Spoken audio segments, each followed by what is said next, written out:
Welcome back to another episode of The Loco Fit Show, where we redefine what healthy means to you. I'm your host, Laurin, and today is a solo mini episode about being present. And I have been thinking about this topic for a while now. This has just been coming up a lot lately for me the past several months. There have been many things that have been brought to my attention, and when I start to see things in patterns, that's when I go, okay, I really need to dive into this. And I've been seeing things in patterns so much frequently, and I'm just excited to share this because I know that a lot of people struggle with being present. And this is not just because of distractions, right? That is one thing. Being distracted does not allow us to be present, but more so what I find, at least with myself and others that I've spoken with, it is more so this simultaneous pull of being stuck in the past and also scared of the future. So several months ago, I was just on a walk. I was just going on a little trail walk, and I really did not expect to stumble upon this amazing lake. And honestly, I'd never been to this place before. And I was like, oh, let me just go for a trail walk. And then, okay, I'll be honest with you guys. The reason I went off the trail was because I really had to pee. And everybody knows there's nothing worse than being on a walk, especially like a quick walk, when you have a full bladder. So I was like, okay, the trail looks like it's ending if I go this way. I see like a swing set and like maybe what looks to be like a park with like some sports stuff. I was like, okay, there's gotta be a bathroom. So I run over there. And when I come out across the field, I see this lake. I was like, oh my gosh, that's so pretty. Like, let me just go check it out.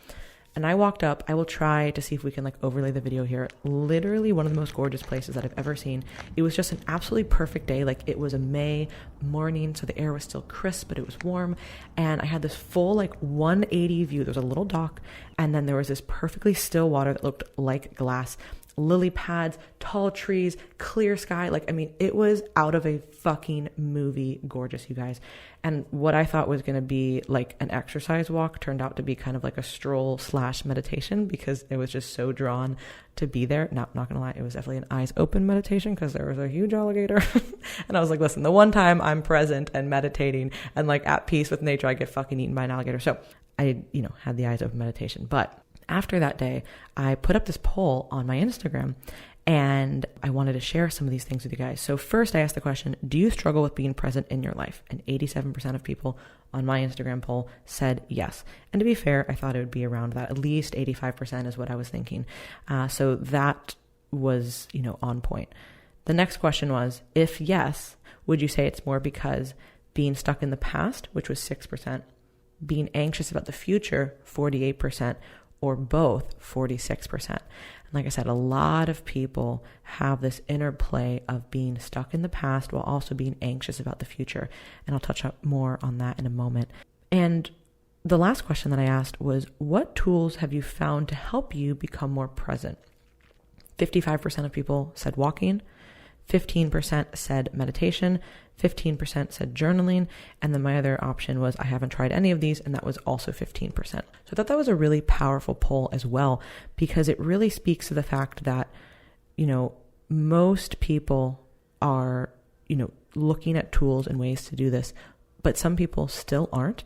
And also, what are the best tools and ways that you can do this? So I would say that in terms of what is, are we going to rank hardest, easiest, or most intentional to not, you can be intentional with no matter what you're doing. I mean, you could be intentional cleaning your counters, right? But in terms of what we're talking about here, walking certainly has a lower barrier to entry. So I would agree that this is probably one of the best things that people can start with. In addition to, there's so many health benefits to walking. Stay tuned. There will be a podcast on walking. So I would say if somebody's going to add anything in to be more present in their life and have physical and cognitive benefits, you can't beat walking. So start there. Next, I would say that journaling is a little bit easier than meditation, because meditation is the most intentional thing that you can be doing. I mean, it is so challenging, and the whole point of meditating is to actually be present. So it's probably one of the best things on this list, but it's also certainly one of the most challenging. Doesn't mean that you can't do it, but it is very, very hard. And journaling is also amazing. So all of these things I would recommend. And I was just really happy to see that a lot of people had already been trying these. And when I'm trying to rank these things, right, while also not like putting a label on it, like to be the best at this or to be super successful here, which actually leads me into the point of this book passage that I wanted to read, because I read this and I was just so struck by how important important and like pertinent this was in my life. And I feel like a lot of you guys are going to be able to relate. So this is from a book called New Earth by Eckhart Tolle. If you guys know Eckhart Tolle, it's very spiritual. It's a little out there. You have to be in the right headspace to read these types of books. I had read one of his other books, The Power of Now, years ago. I honestly don't remember it at all. I should probably read it now because I feel like when I read it, I had been recommended it by several people and I tried to get into it. I just was not there quite yet. Kind of like Dr. Joe Dispenza. I was introduced to some of his work years ago and I just was not ready to hear it. So I was kind of like, I wrote it off like, oh, this is woo-woo, this is that. And, now I'm in a much more receptive place. A lot of times it's not the message, it's the messenger. And it's also you as the individual. So part of it is how is the information delivered? And part of it is, are you ready to receive it? So for me, a lot of it was just being in a place to read these types of things and absorb this information. So I'm going to read part of this paragraph that was an excerpt from one of the chapters. I'm going to paraphrase a little bit, so I'm not just reading the entire thing. But the world will tell you that success is achieving what you set out to do. It will tell you that success is about finding recognition and our prosperity, and these are essential ingredients in any success. All or some of the above are usually byproducts of success, but they are not success. The conventional notion of success is concerned with the outcome of what you do. What the world doesn't tell you, because it doesn't know, is that you cannot become successful. You can only be successful. There is a sense of quality in what you do, even in the most simple action.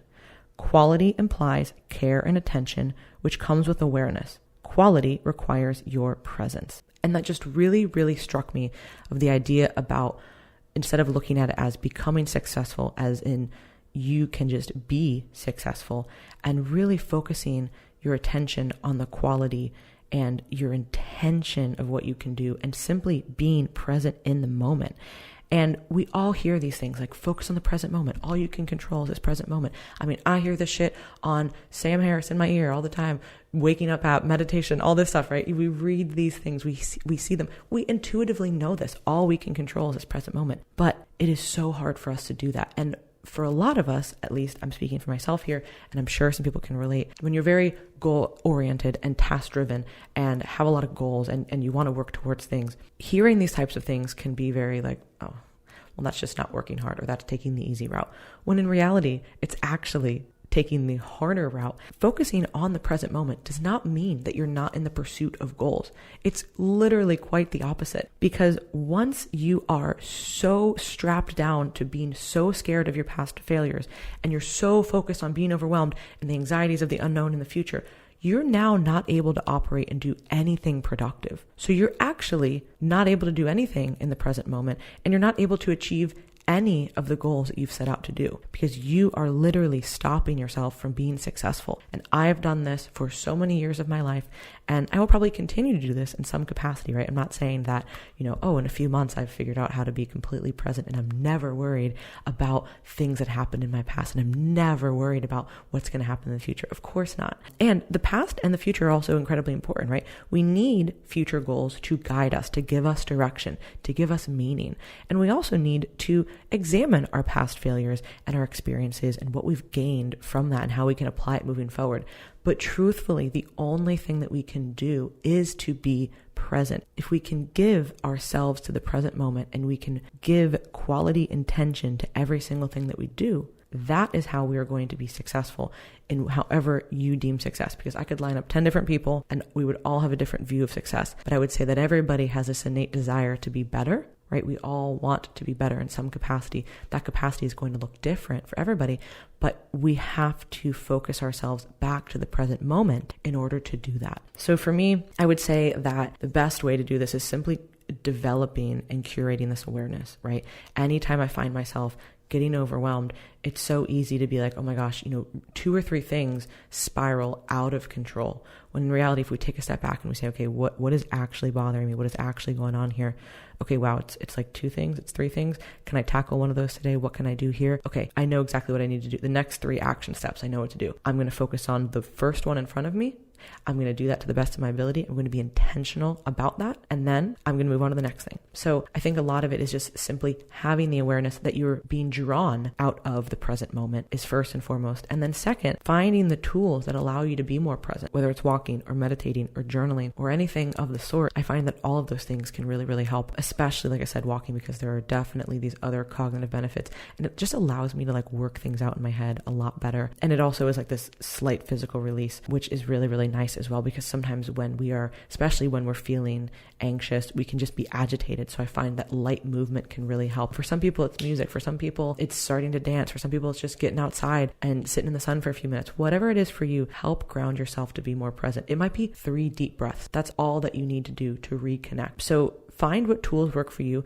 be open, try different things, and then also be open to learning from different people, learning from different places. And when you've done something, you find what's working, that doesn't mean that it's going to work forever. You might love meditating, and then you know what, you're like, this just isn't like hitting the same that it used to. Let me try journaling, just as an example. And then maybe that becomes your new thing that really, really helps you. Doesn't mean that you stop meditating, because there might be other benefits to meditating for you, but now you're finding that to help you be more present, the journaling is really there. Or maybe it's using an affirmation, or maybe, like I said, it's literally doing 3 deep breaths. So take the time to discover what allows you to be more present, and recognize that this is all that we have. You know, it really, truly is. And if we are intentional about how we are approaching the present moment and what we're doing, we're going to get much more out of every experience that we're doing. And we're actually going to be able to pursue those goals and achieve the goals that we've set for ourselves a lot more efficiently. So I really hope that you guys enjoyed the show. I know it's a little bit different. Like I said, I've been sitting on this for a while, so I hope that you guys got a lot out of it. If you did enjoy it, please share it. That is the best way to support us. For more information on one-on-one coaching, you can visit teamlocofit.com and make sure to join our email list to be the first to hear about the app we're releasing very, very soon. So thank you guys so much, and we will talk to you on Wednesday.